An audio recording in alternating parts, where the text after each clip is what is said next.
What is happening? What is good with everybody out there watching live? We are live here tonight from the lab. It's your boy Maurice Proffit, and this is the 23rd hour, and we are coming off the heels of another astounding pay-per-view known as Bound for Glory. As many of you know, this is the 23rd hour, and this is our third episode of the 23rd hour where we do an immediate recap, an immediate reaction, and an immediate review after a major pay-per-view. So far, we've done AEW Wrestle Dream, we did WWE Fastlane, and tonight we are bringing to you Bound for Glory. As a lot of wrestling fans know, that Bound for Glory is Impact Wrestling's biggest pay-per-view of the year. You call this this their WrestleMania. This is their most marquee pay-per-view of the year with their biggest championship matchups. We're just gonna go ahead and go straight into talking about the elephant in the bathroom right now. And that is the big announcement that was made at the very end of the pay-per-view, which I was in attendance of tonight at the Cicero Stadium in Chicago, Illinois. We're going to talk about what's the biggest news and most shocking news that's coming out of this pay-per-view tonight. And that is, it is Impact Wrestling no more. They're going back to being called and being known as the brand of TNA Wrestling.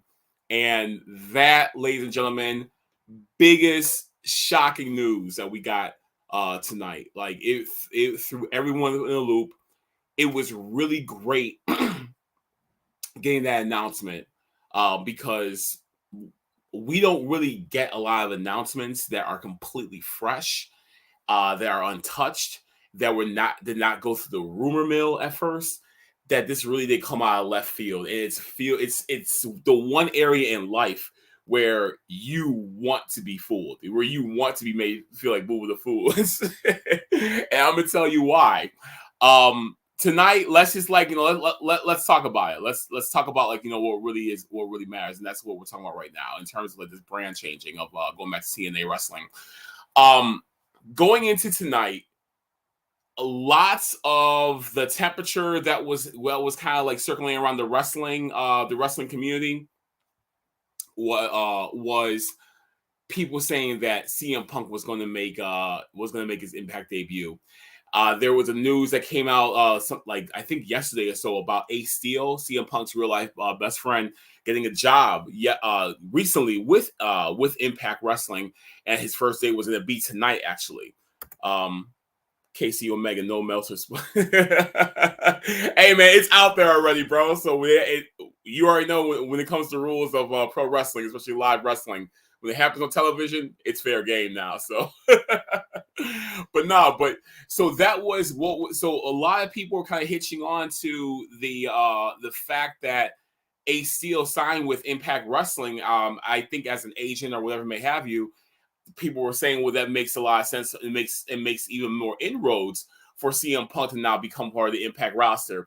When I was there in the attendance, there were I kind of three people in my section alone that had on CM Punk hoodies. Now I'm not gonna. So of course that's what I'm saying.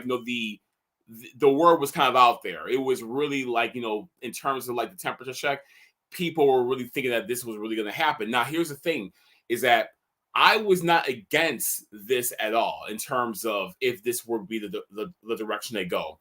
Reason being was that when the rumors were kind of coming about when it came to CM Punk going to WWE, personally, I explained this in the Mid-Card Mess, one of our wrestling groups.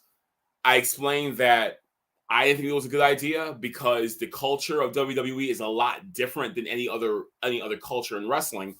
And CM Punk, if he is problematic in the AEW locker room, it's a good chance he could be as problematic or even worse in the WWE locker room, because this is much more of a corporate machine that's being ran. You know what I mean? This isn't a wrestling promotion. This really is like a damn near like a conglomerate. It's a juggernaut that's ran by a lot of corporate heads. And I didn't think that he would be able to fit into that culture. So I was very verbal about he should just go to Impact. If Impact could afford someone like him, if they could afford him, then why not? You know what I mean? In terms of this is a wrestling locker room. This is a locker room with a lot of respected talent as well too. A locker room where BS won't really be taken. No one really will be a bully. be bullied, excuse me, and he would have to bring like a sense of like locker room leadership. It will put him in that position to be more of a locker room leader than anything else. So I was for it, in terms of like this could be a good fit. Now, fast forward to today, where we are right now, and I understand hindsight is 2020. I get that, but I really do like, and I think it really did work in their favor as well, that the rumors, the feelers that was out there, the word on the street that was out there was going to be CM Punk coming to Impact. And this alleviated any opportunity or any chance that was out there of anyone getting a sniff or anyone getting kind of like an indication or any type of clue or just even a sliver of a thought that TNA Wrestling will be making its comeback as a brand. And because we didn't have that indicator out there to even have that even be a seed in our minds, it was really great to be swerved tonight. It really was. The main event of tonight was for the Impact Wrestling World Championship, and that was Alex Shelley defending the Impact World Championship against challenger Josh Alexander. And in the match, I'm just kind of like going to be like just talking off cuff. I'm not really going to be going in order the way I did last time, so we're just going to be kind of talking like family. But in a really great match, in a really solid match. It was a really solid match. Alex Shelley, he defended and he retained the Impact World Championship. Actually made submit Josh Alexander. It was a really it was a moment for real.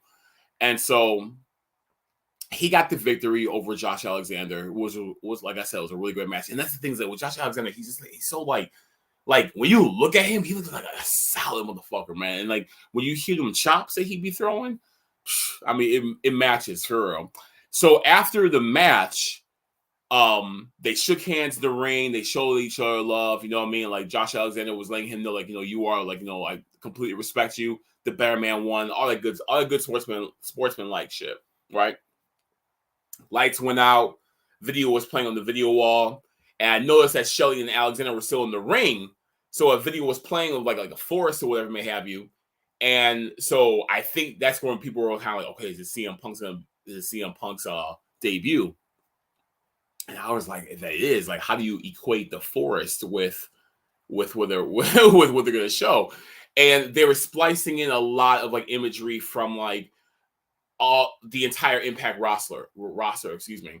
And then they showed a video of them you see Josh Alexander, you saw the Motor City Machine Guns, you saw Eric Young, Jordan Grace, and some other Impact wrestlers, Kazarian, some other Impact wrestlers as well, and they were all like kind of like at this it looked like a burial site within the forest, and they were burying a box, and they were saying that we're gonna bury this, yet we're going to resurrect this. And then you see Total Nonstop Action logo come across the screen. Everybody goes bananas in there. Everybody went completely apeshit in there. This truly was the biggest pop of the night, was the announcement of TNA Wrestling coming back. And I think it's really great timing as well too when you think about it. This is coming off the heels of the announcement that was made, or the news that broke either yesterday or the day before, in regards to NWA getting the TV deal with CW. So NWA, the National Wrestling Alliance, they are going to be they're going to be showing their weekly show Power, which is exclusively on YouTube, but now they're going to be on national television on the CW network. I didn't even know the CW was even still around. I was like, CW still around? The channel that gave us Moesha and Girlfriends and you know what I'm saying? I was like, and Monique, you know what I mean? Like, I'm like, damn, I don't see CW with someone else, sister. So, but no shade to that though, because that's obviously that is a really great feat. So, shout outs to NWA for being able to land that deal. I think that's really fantastic, and I think it's gonna be really great to be able to see this show on a television network on a weekly basis and be able to follow Power thoroughly. So with that news coming about and being put out there, Impact, I felt it was a really great time to pull that trigger as well too, of rebranding itself to TNA, because I think what it's going to do is going to really help a lot when it comes to helping them get a better TV deal. Now, Impact Wrestling has been home to Access TV for quite some time. I'm assuming, I'm just making an assumption here, so don't kill me with if I'm wrong. But I'm assuming that Impact Wrestling probably does the best numbers on that channel, because like anything else that comes on that channel, if you have Access TV, they just show a lot of 30-minute, 60-minute like music documentaries on like the Rolling Stones or or the Temptations or something like that. You know what I mean? Or like 50 the best rock bands, in the world or whatever. You know what I mean? Like they do like a lot of shows like that, which obviously has a music audience. But I feel like their Thursday nights with their wrestling block between Impact Wrestling and New Japan Pro Wrestling that comes on after it, I'm pretty sure that gets some good numbers. You know what I mean? So with them being rebranded to TNA, I think that helps them if they want to get maybe like renegotiate the contract with Access TV, maybe get like a bump in pay or whatever may have you, or like they can increase their price, because the TNA brand itself, I'm sure the logistics that TNA has in terms of like the logistics that comes behind that name, what the brand did in terms of generating the revenue it did, the ratings that it did, the viewership that it did. I'm sure that history could help a lot when it comes to the executives of Impact / TNA going to the table with Access TV, or if it's not Access TV, possibly another station, another platform, another channel, another network. Let's be honest, pro wrestling is very hot right now. It's like nuclear right now. You see WWE, they break records every week. Every time they go to a house, I mean, even like house show records, they're breaking records every week, whether it be a house show, whether it be a pay-per-view, whether it be, even like, the major events, like, like your WrestleManias, your SummerSlams and all good stuff and everything. They really are making some like really gigantic waves. That's WWE for you. Of course, they're going to make gigantic waves. They're an unbreakable machine, so of course they're going to do what they're going to do. AEW, same as well with them as well too. Like they're doing really great stuff when it comes to like their numbers on Wednesday nights, and obviously Warner Brothers, they're very happy with what AEW is producing. Where there are talks and there's rumors out there about AEW actually being able to have the streaming rights to put their content on HBO Max. So obviously they're doing something that's really great, where the higher ups are very happy with what they're seeing. So, and now like the news with NWA. So yeah, absolutely, TNA has room at the table to be kind of like part of the conversation. And I think, and what this does too, what I think will be great, is that you do the rebrand, with the name itself, right? Brand recognition is a very important thing. You do the rebrand, and then you're able to bring that to different networks, right? Bring it to different networks, or you renegotiate with Access, or go like I said, go to a different network that has deeper pockets, get more money, sign bigger stars. You know what I mean? Seriously, it's simple as that. And so this really does free up a lot of room to be able to bring in your names, like maybe not particularly CM Punk, but a CM Punk like a name that can be on that level. It could be on a level where they can like work with AEW. I mean, maybe not work with AEW, but in terms of like people leaving AEW, they don't.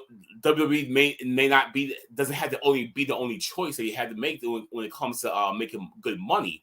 So if AEW has like some deeper pockets with a better network, then TNA, then we can see wrestlers leaving AEW go into TNA, wrestlers leaving WWE go into TNA. You know what I mean? Like it really does work itself very well, and it does nourish the ecosystem of pro wrestling exceptionally well. So it's going to be very exciting to see what's going to happen. Like I'm very excited. I went crazy when they announced that it was going back to being known as Total Nonstop Action. Even the first pay-per-view of 2024 is going to be Hard to Kill on January the 13th. And they already had the poster showing that TNA Wrestling presents Hard to Kill. So just seeing that alone really brought some joy to my heart. Now, what's also very interesting is that when you look at like, I know that the news is very fresh. So the news is very fresh. Everyone is very happy. wrestling fans are very excited about this because it's very fresh news. But let's not act like the past doesn't exist, because I remember a time when TNA was rock and rolling heavy and they were going really hard in the paint, and they had guys like RVD, they had guys like Scott Hall, they had guys like Christian Cage, they had Booker T, they had Mick Foley, they had Ric Flair, you know what I'm saying? They had Scott Hall and Kevin Nash. So like when they had like these big names that were over there, these big ex-WWE names that were over there, let's not act like that the IWC wasn't dragging TNA through the mud, you know what I'm saying? And they really were dragging TNA through the mud, and it was damn near like, we want to see this company fail, and we were ready for this company to fail.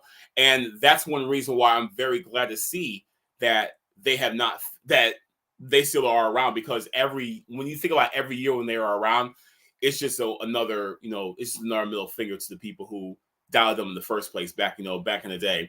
So I really hope that the brand change doesn't bring any kind of spoils in terms of like bringing up old memories or equating TNA to these just low rent WWE. No, because now you're bringing back the brand, the recognizable brand name that stands itself out from anyone else. That was one thing I liked about the name TNA. There wasn't a W in there. It was like one of the first times a wrestling promotion didn't really have a W in their name. You always saw a W in WCW, WWF, WWE, ECW, AEW. You know what I mean? Like, you see the W always in the name, brand, acronym, whatever you want to call it. TNA stood out because it was like, wait, what is this? It's wrestling with that name. Where's the W at? You know what I mean? So that's what I'm saying. Like, it really, so you have this recognizable name that stands itself out, and couple that with the best wrestling that you're going to see of the week of wrestling. You're going to see the best wrestling on Impact Wrestling all the time. And that's one thing that I really do respect about it, because when you turn on Impact, when you turn on TNA, you are going to get some solid matches. And tonight we got nothing but some really great matches. Let's go into it really quick. I'm not going to be that long with you guys because I know it's late. It's the 23rd hour. Actually, it's the 23rd hour. So I got there a little bit late tonight, so I missed the dark match. The dark match, from what I understand, it was MK Ultra, and they faced Tasha Steelz and Deonna Purrazzo. I love me some Deonna Purrazzo, but I love MK Ultra too as well. It's like their entrance is so damn cold. So I'm mad as hell I missed them, but I'm going back tomorrow for the fallout from Bound for Glory that they're taping for Impact. So I'm gonna go check it out and see what they're gonna do. But the Impact Tag Team Champions, the Impact Knockout Tag Team Champions, MK Ultra, they defeated Steelz and Purrazzo, and they retained their belts. So I got there right when they were starting the Hall of Fame induction, and they started off with Tracy Brooks. Tracy gave a really great speech. Kazarian obviously was front row with showing support. Their son Rebel was there as well too. Gail Kim did the induction of Tracy Brooks. They told a couple of some funny stories. Scott D'Amore was there. Melissa Machine Guns, Jordan Grace, Eric Young. They were all there to show love to Tracy Brooks. So it was really dope. It was really cool. After that, then Don West and Mike Tenay, they entered into the Impact Wrestling Hall of Fame as well too. Mike Tenay came out. It was really great seeing Mike Tenay. It really it hit me like, damn, like I haven't seen Mike Tenay in a minute, man. Like, it didn't really hit me until I saw him. Like, he came out. Obviously, like, the man's been, the man's Asian, obviously. Like, you know what I'm saying? Like, this is what happens in life. Growth happens. So, like, it looks, somewhat considerably older. His voice still solid as rock, still, like, very distinctive. He got that Mike Tenay pop, when he speaks. So he accepted the award, accepted the honor on behalf of Don West as well too. So he told some stories about him and Don West together, on the road and all that good stuff and everything, and told some funny stories about Don West. Man, I'm telling, like, let me go real quick, man. Like, when Don West passed away, I believe on New Year's Eve of this year, or 2022. man, that loss just sucked, man. Like, not Don West, man. Like, the voice of TNA wrestling, you know what I'm saying? Like, oh my God, man. So when Don West passed away, man, that really did hurt bad, you know. So when they announced that they're inducting Don West and Mike Tenay into the Impact Wrestling Hall of Fame, that felt good, man. That felt really good. And just seeing Mike Tenay up there talking about Don West, talking about some good stories, talking about his and Mike Tenay's own personal journey with wrestling as well too. Told a couple of Bobby Heenan stories when they were working together. Oh my God, it was just great, man. Like, it just really made you appreciate, like, you know, where we came from in terms of, like, you know, just old school wrestling commentators, the WCW Nitro days, the early TNA days. It just really made you appreciate all that stuff. Like, I really want to like watch like some old like Mike Tenay and Bobby Heenan stuff right now. You know what I'm saying? Hey, what's up, Carissa? The show was awesome. I'm talking about it right now. We already talked about TNA. I might touch on it a little bit in a little while after this. And yes, you won the trophy. I'll talk about that in a little bit. But absolutely. So yes, the Hall of Fame, needless to say, was really good. It was a really good, heartfelt, you know, just moments, hearing all those stories and seeing it happen. It was really good. The pay-per-view started off with the X Division Championship. It was Chris Sabin against Kenta. And awesome match, really good match. It was exactly like what you would thought it would be in terms of like, you know, Chris Sabin and Kenta and going back and forth. You didn't have any type of idea in terms of like, you know, who might be the victor. We saw some really great spots in that match. Kenta looked really amazing. Like, it's just really like something like when you see someone wrestle without the shackles on them, they can go beyond. You know what I mean? Like for real, they can go absolutely beyond. So Chris Sabin, he retained the championship. It was for the Impact Wrestling Impact Knockout.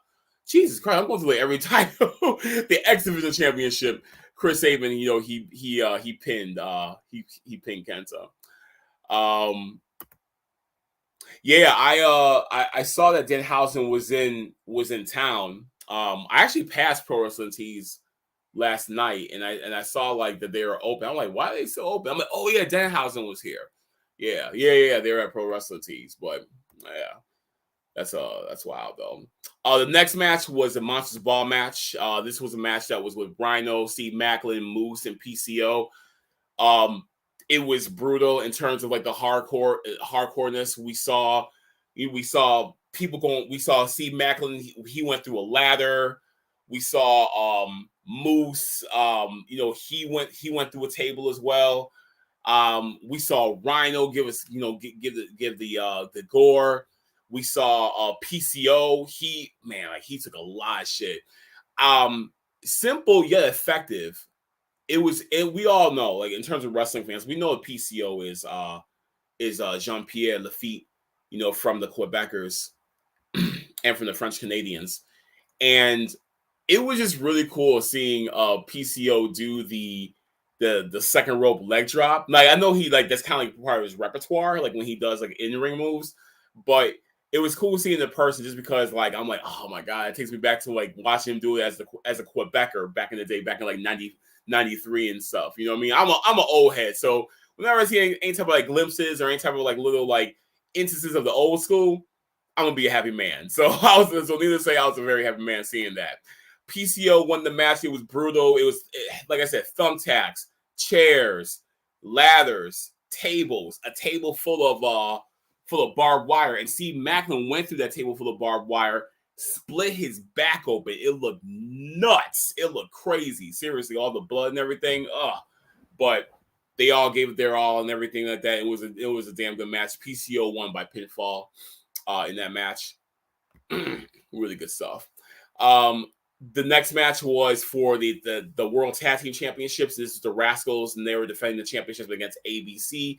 We're talking about the Ace Austin and Chris Bay Club. This is a really great tag match. You know, like it's told a really good story in terms of like, you know, ABC, they lost the belts to the Rascals, and the Rascals have been kind of like, you know, just kind of shitting all over those belts, really disrespecting them, really not showing them any kind of like love that they deserve.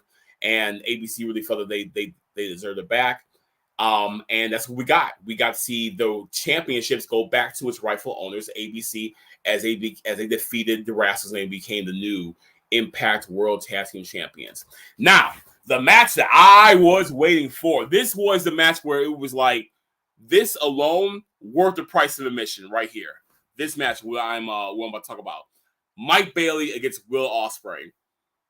I am a huge Will Ospreay fan. I fuck with him heavy. Now I'm not like I haven't been following him for years. I can definitely admit that. But I saw him for the first time last April when New Japan came to Chicago for one of their shows, and Will Ospreay was on the card. I think he wrestled John Moxley actually, and blew. And I always heard about Will Ospreay. Like I heard about him. I would see clips about him. I'm like, damn, that was a crazy move. But I never really watched a full match of his until that night, and he won me over as a fan. And ever since then, I've been like, super hardcore when it comes to following Will Ospreay and messing with him heavy. And they delivered not only the match of the night, possibly, but definitely a candidate for match of the year. This match was absolutely incredible. It went in every direction that you can actually think of. You did not know what was going to happen next, And I'm going to admit it.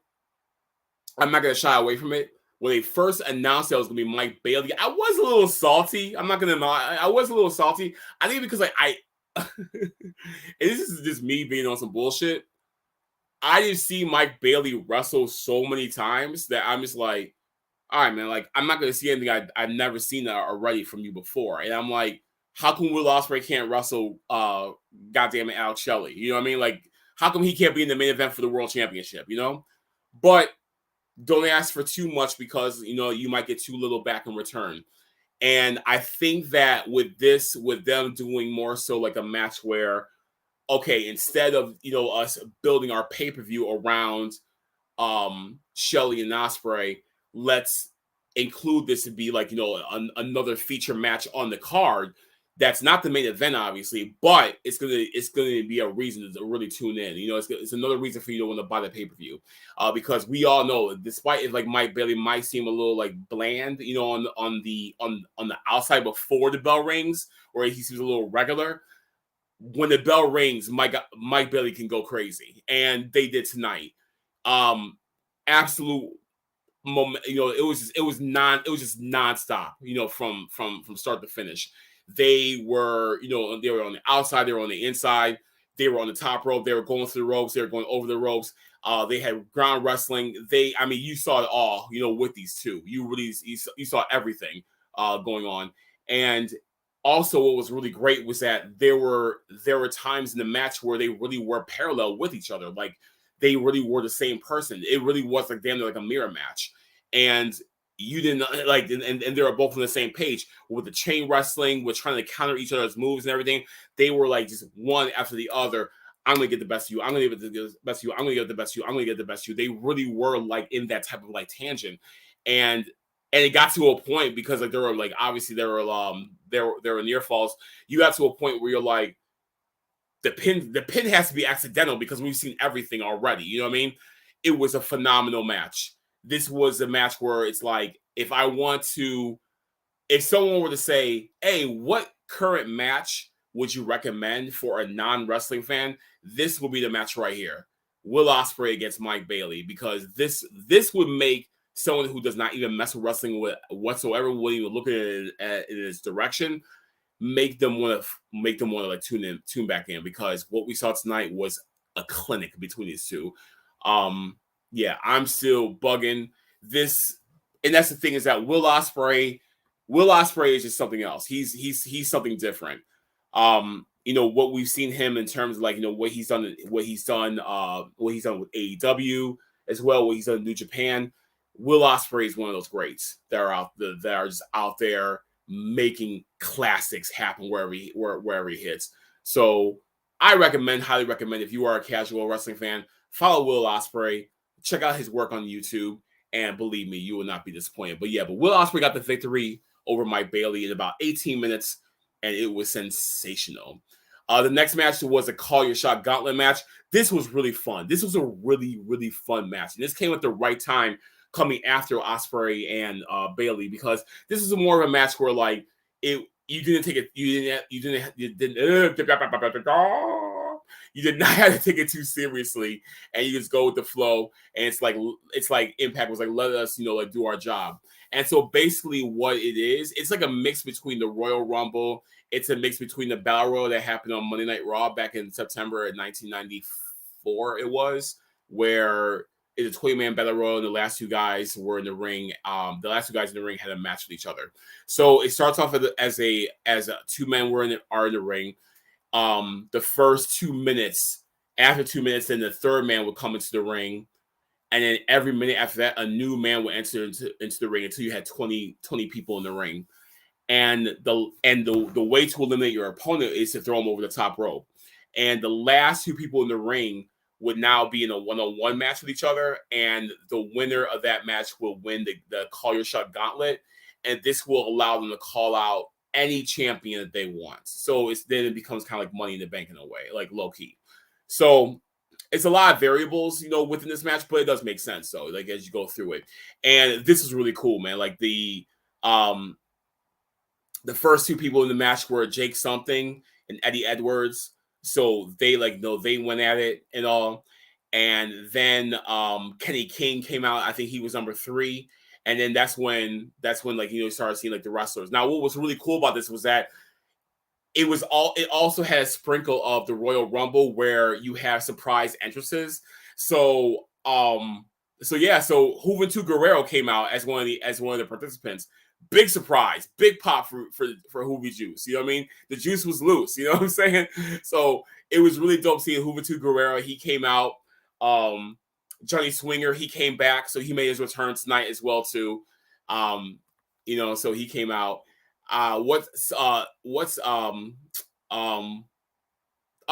Sonny, Sonny, you know what I'm talking about. Who was in AEW? Sonny Kiss came out. So that was a big surprise because, all the news that was going around about Sonny Kiss and how they were they were let go from AEW, and was it foul, was it fair, or whatever like that. So there was a lot of talk about that was happening around the wrestling interwebs. So Sonny Kiss came out, and it was really cool. And then Bully Ray came out, and then Sonny Kiss and Bully Ray kind of had like a standoff with each other. But then it was all fun. It was all fun because Sonny Kiss did their little, Sonny Kiss is like all that shit. And then Bully Ray, he started doing his old school Bubba Ray dance. You know what I mean? So we got a nice little. It was fun. It was a nice little comedy segment. And then the next one came out was freaking Matt Cardona. Matt Cardona came out. Holy shit, right? So Matt Cardona was out there. Eric Young came out. Jordan Grace came out as well too. So of course, your boy was happy as hell seeing Jordan Grace. And hell yeah, man! That was really dope. Jonathan Gresham came out as well too. So and we saw a little moment with Jonathan and Jordan, because immediately when Jonathan came out, I was like, okay, so Jordan's in the ring. His wife is in the ring. How that gonna play out? You know what I mean? They're actually gonna go at it. You know what I'm saying? Because this was unisex. So it was men and women both in the ring, and they were going off at each other. Brian Myers was in there as well too. Now Brian Myers, he shined tonight, low key, super low key. He was one of those, he was one of the wrestler of the nights. Seriously, he had 3 major eliminations tonight. One of them being Jake Something, right? So he really did, and he eliminated Eric Young and someone else as well too. Someone else that was significant. I think it was it Rich Swann. I think it was somebody significant. But Brian Myers did the damn thing tonight though. But he was double crossed by Matt Cardona because him and Cardona were going around and beating up on people and whatnot. So Cardona thought he got the best of him when he eliminated Brian Myers. And the final it was Matt Cardona, Jordan Grace, Bully Ray, and it was one of the knockouts. I can't remember who it was. I think it was Kylie, I believe it was. So Kylie got eliminated. Cardona got eliminated, and it was now Jordan Grace and Bully Ray. And now it's a one-on-one match, right? It's a one-on-one match now.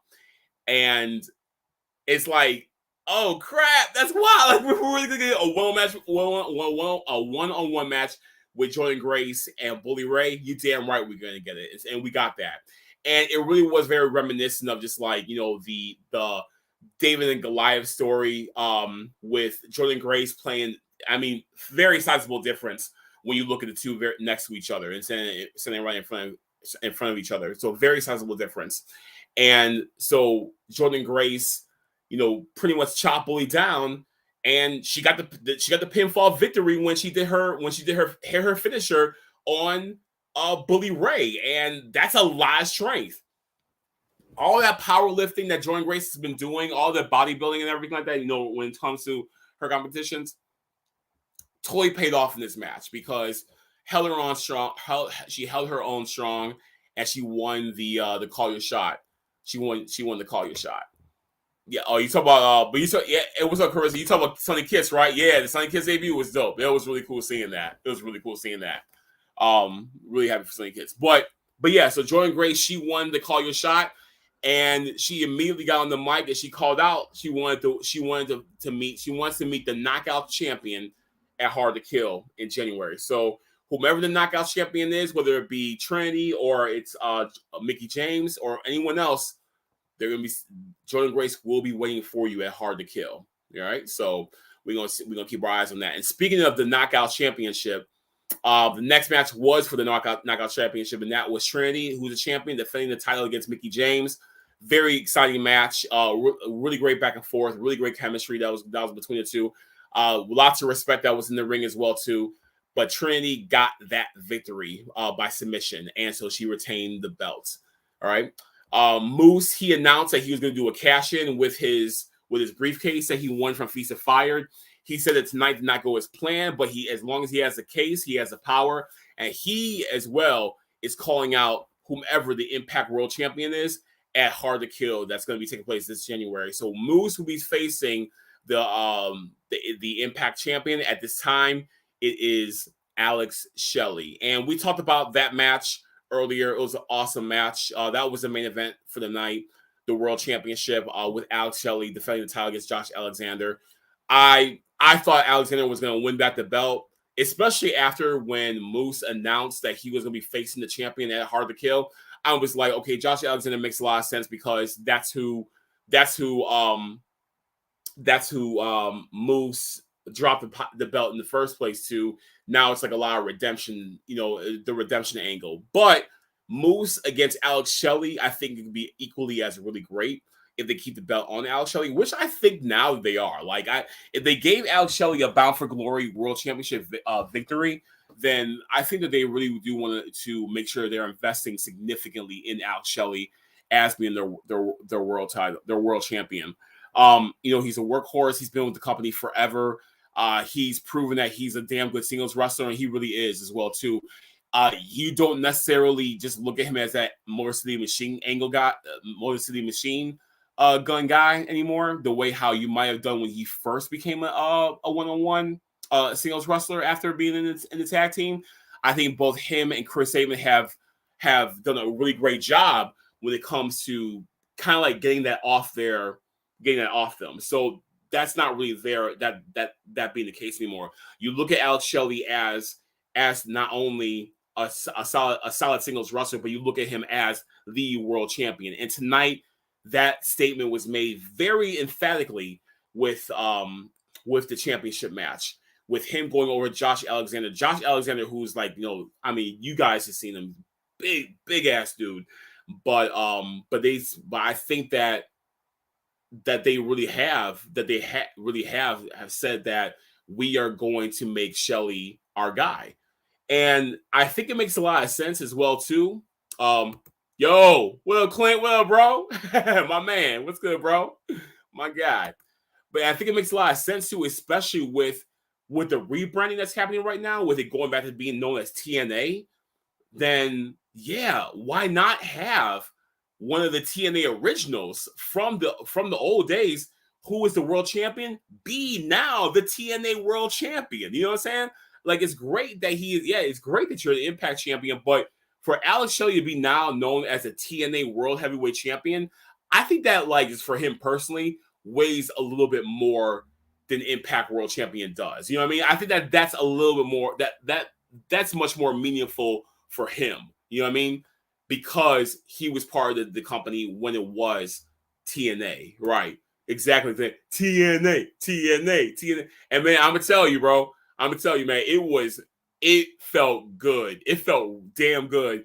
Chain that hard tonight, man. For real. Like that was like I was saying at the top of the hour. That was like the biggest pop of the night was the announcement of it going back to TNA. And that's when they showed the video after the main event match. And then while it was dark, all of like the roster came into the ring. Like Jordan Grace is in the ring. Obviously, Shelley was in the ring. Josh Alexander, Eric Young, Kazarian, Scott D'Amore, Chris Sabin. Lots of the old school guys were all out in the ring. And Scott D'Amore, he cut this very passionate promo about, you know, how heartbreaking it was. Like, you know, when, you know, he was, you know, obviously he was happy to see, like, you know, what was being built. But he was like, you know, there was always something about something was missing, even though like Impact was really great to us. And, you know, this brand was like nothing but nothing but good things. But still there was something missing. And that what was missing was its total nonstop action. And I gotta agree. I didn't really realize that it was missed, and you know, until it was made clear to me that yeah, like this really was a missed entity of the brand. This past week, the last 10 days, I've been doing a countdown to mid-card mess of the top 10 Bound for Glory championship matches, and rewatching those old TNA pay-per-views.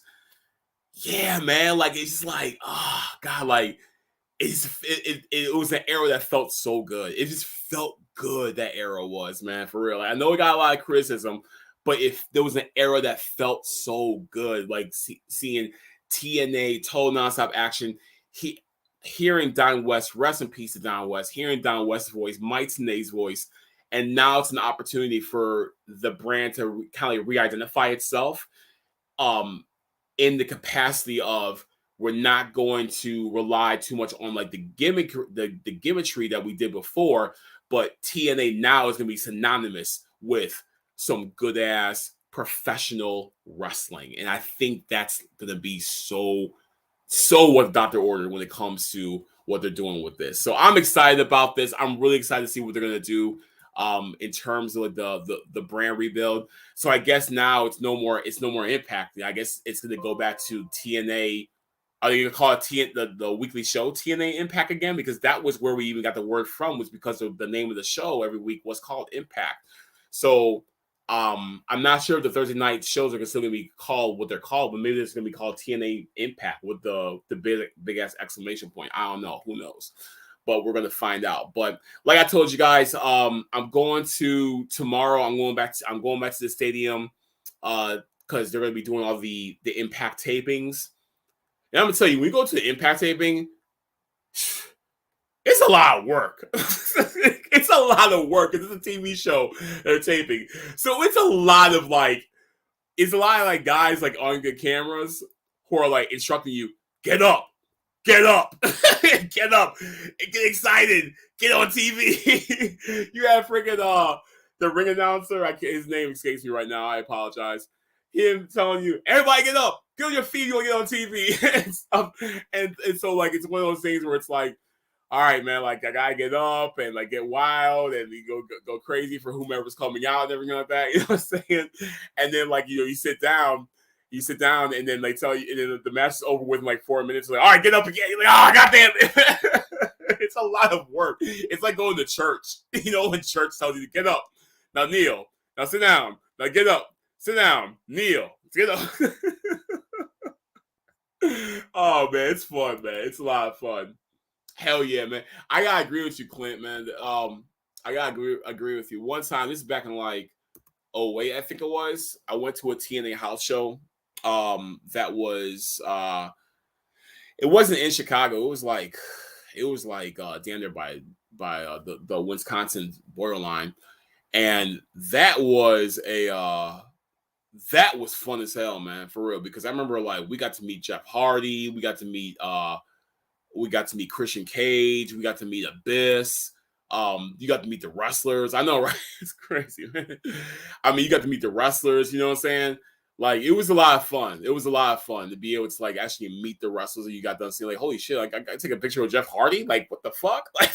Like dude, you just on WrestleMania like a couple years ago. Like, holy shit, this is awesome. You know what I'm saying? So yeah, man. So it was really great, man. It was really great. What's it say? It's surf.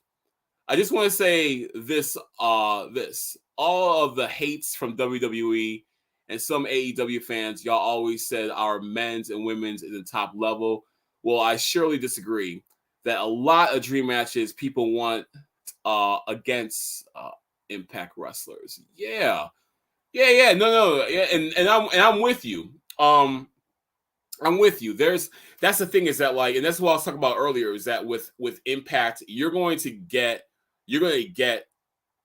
nothing but great wrestling with Impact Wrestling. With now TNA, you're going to get nothing but great wrestling.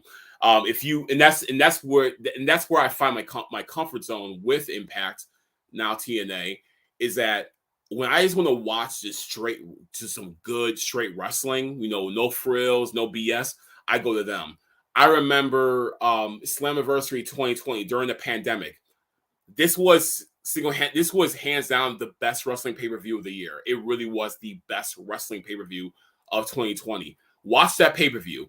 That pay-per-view, obviously, it was in an empty arena. We're in the middle of the pandemic. I think it was in March. I'm sorry, April or May of 2020.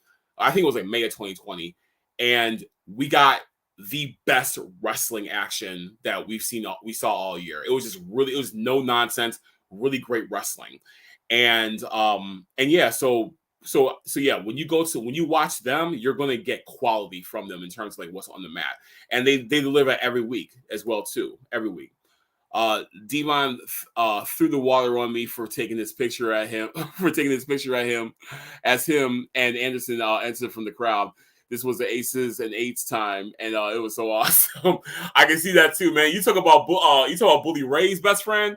Oh, he would definitely do that. He would definitely throw his shit at you, man.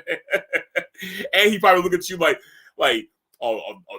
he think he can take me? Oh, okay, I got you, man. I got your picture, motherfucker. But hell yeah, man. But yeah, now we're all saying you've been watching since the low key. Hell yeah. Oh man, dude, I remember that was a big deal too when he signed with TNA. I remember that was a really great deal. When you see Trey Miguel, people always say, "Oh my God, him against Ricochet will be amazing." You do. I have seen that a lot too, as well. I think because like they're similar statures, and their styles are pretty parallel. And he did the damn thing tonight too. He's super charismatic. When he was on the ring apron, he was talking mad shit to the audience. He was funny as hell, man. But I like him. Mike Speedball is another who wants to see against Brian. Man, can you imagine him and Danielson? Holy crap, bro! That, especially considering what we saw tonight with Speedball and Ospreay. Man, like my level for Speedball went up significantly after that match, and yeah, Speedball and Danielson would be sick. That would be nuts, man. I would love to see that match for real. And who knows, maybe we'll see it. The way how pro wrestling has been going when it comes to just like the way how the deals have been going along, and you're seeing a lot more partnerships happen now versus what you saw like 20, 30 years ago. Like you didn't really see partnerships like what we've been seeing emerge. Though we never saw that before. Like the announcement with CMLL and AEW are now in the partnership. That's really cool because we're gonna like now it just expands more so to their Forbidden Door pay-per-view that they do every year. You know what I mean? Kenta versus Danielson versus Speedball versus Yuta. That would be, man. Now you're just asking for C4 explosions and dynamite and friggin' like like nuclear bombs going off. You asking for the destruction of the world right now with all that high power energy. But that would be awesome, man. You talk about the dream match. That's it right there and everything. So that's without question. All right, but look, I'm about to get out of here, guys. I'm about to knock out. I had a long ass day today. My dogs woke me up at like damn near 6 o'clock in the morning. I'm like, dude, it's Saturday morning, but they were, I don't care. I want to go outside. I got to handle my business. Get up. It's 6 a.m. Get up. It's technically late now. Get up. So I've been rocking and rolling since then and everything. But no, but Bound for Glory was a really great pay-per-view, guys. When it gets available, please check it out. If you only see one match, I highly recommend you watching Ospreay and Speedball, Mike Bailey. This was a wrestling classic. This was one of the most best things I've seen all year, and it really is going to go to my my top 10 of the year in terms of matches. So I'll be putting that together later on as well too. The next episode of the 23rd hour I'm going to be doing will be next month with AEW. Damn, why can I not remember the name of the damn pay-per-view right now? Oh my God, I'm drawing a freaking blank. I think it's because it's almost like 1 a.m. right now. But somebody out there help me out. Whatever the next AEW pay-per-view is. I just know that we're going to be seeing MJF going up against we're going to be seeing him up against you can tell I am really tired right now because I cannot remember shit right now. But Jay White going up against Jay White for the AEW Championship. So that's going to be really amazing seeing that.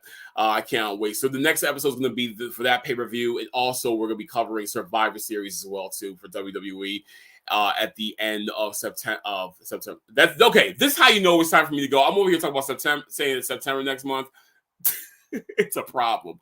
I swear to God, man. I think I'm gonna bring this show back to doing it the morning so we can have coffee together instead of damn near like passing out. But anyway, love you guys. Thank you so much for tuning in. This has been the 23rd hour. I am Maurice Proffit, and I'm gonna see y'all next time. We out. Peace.